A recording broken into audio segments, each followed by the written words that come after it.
Le petit mot tordu. En ce temps-là, le petit mot tordu n'était pas encore le célèbre prince de Mautordu qu'il allait devenir. Ses parents, la comtesse Caroline de Mautordu et son mari, le duc Estomas de Mautordu, l'aimaient bien sûr de tout leur cœur. Dès que l'enfant fut en âge de marcher, on espéra qu'il allait rapidement nommer tout ce qui l'entourait. Mais le petit mot tordu ouvrait sur le monde de grands yeux étonnés et demeurait silencieux.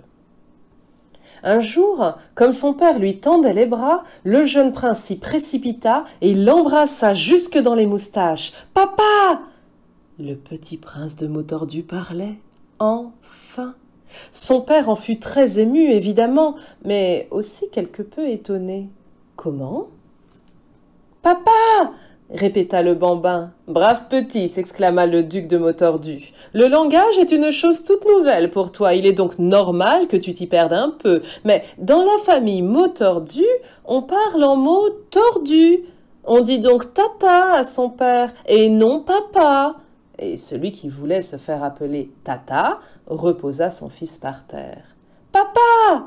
répéta l'enfant pour la 3e fois. « On dit tata !»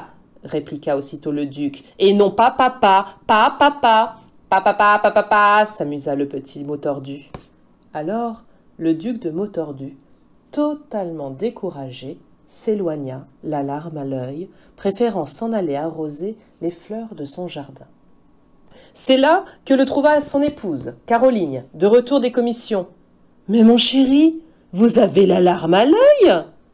Qui vous a volé votre bonne humeur ?»« C'est notre fils, soupira le jeune père. Il n'a pas l'air normal. « Il est salade ?» s'inquiéta la maman. « Vous lui avez pris sa fève ?»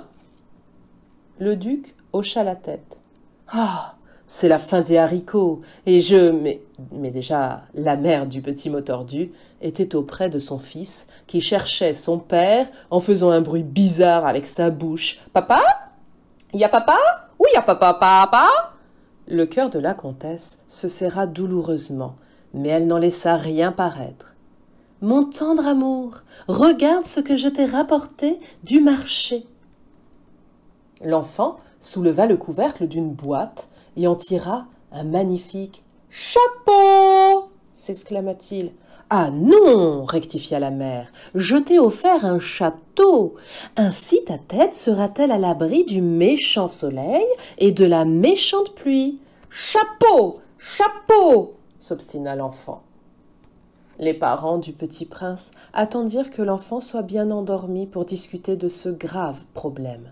Le duc se lamentait. « Notre fils, à nous, les mots tordus, ne parle pas tordu. Ce n'est pas normal, quel malheur !»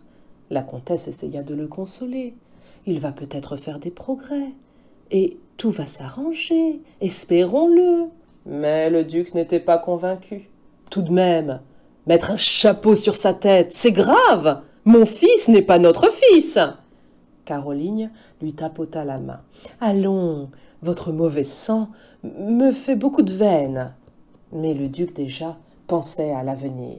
« Ce petit ne prendra aucun plaisir à apprendre par peur la fable du corbeau et du renard. » Alors que la table du corps gros et du gros lard, quelle rigolade! Pouffa la comtesse. Le lendemain, les parents emmenèrent le petit prince en promenade. « Mon chéri, regarde ces boules dans le pré, » dit la maman. « Elles sont drôlement polies, elles roulent, pour que les œufs de toutes ces boules soient bien ronds, bien doux, bien polis. »« Jolie poule !» cria l'enfant. « Polie boule !» cria plus fort le père, en secouant la poulette pliante qui transportait son fils. « Jolie poule ! Crotte, crotte, crotte, colère !» hurla le duc. Le retour à la maison s'effectua rapidement.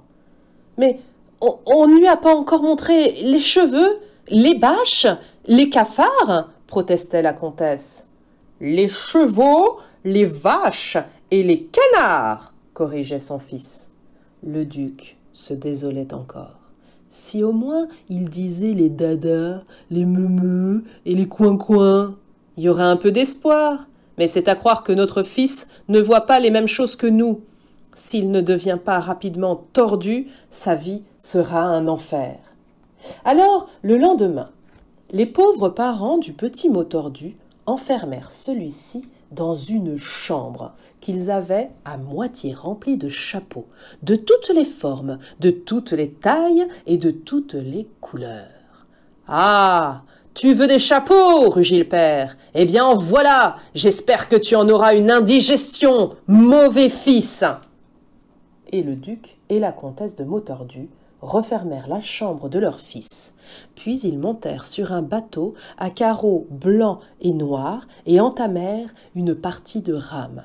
Mais le cœur n'y était pas, et ils retournèrent près de leur jeune enfant, devant l'entrée de sa chambre. « Tu peux sortir, » annoncèrent-ils enfin. « C'est tout vert. »« Non, c'est tout bleu » fit une petite voix derrière la porte. Les parents sursautèrent. Avait-il bien entendu ? Tu peux répéter ? Supplia la mère, qui n'en croyait pas ses oreilles. C'est fermé ou c'est ouvert ? Non, maman, c'est tout bleu. De bonne heure, les parents faillirent défoncer la porte. Dans la chambre, le petit prince de Mautordu avait réalisé un extraordinaire échafaudage de chapeaux. Tendant le bras en direction de la fragile construction, il la nomma ainsi. « Château ! Château !»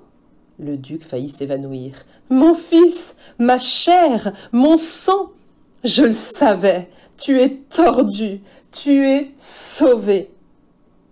Depuis ce jour mémorable, le petit mot tordu connut une enfance normale, digne de sa famille. Tout naturellement, il chassait les perles du jardin pour mieux les entendre siffler.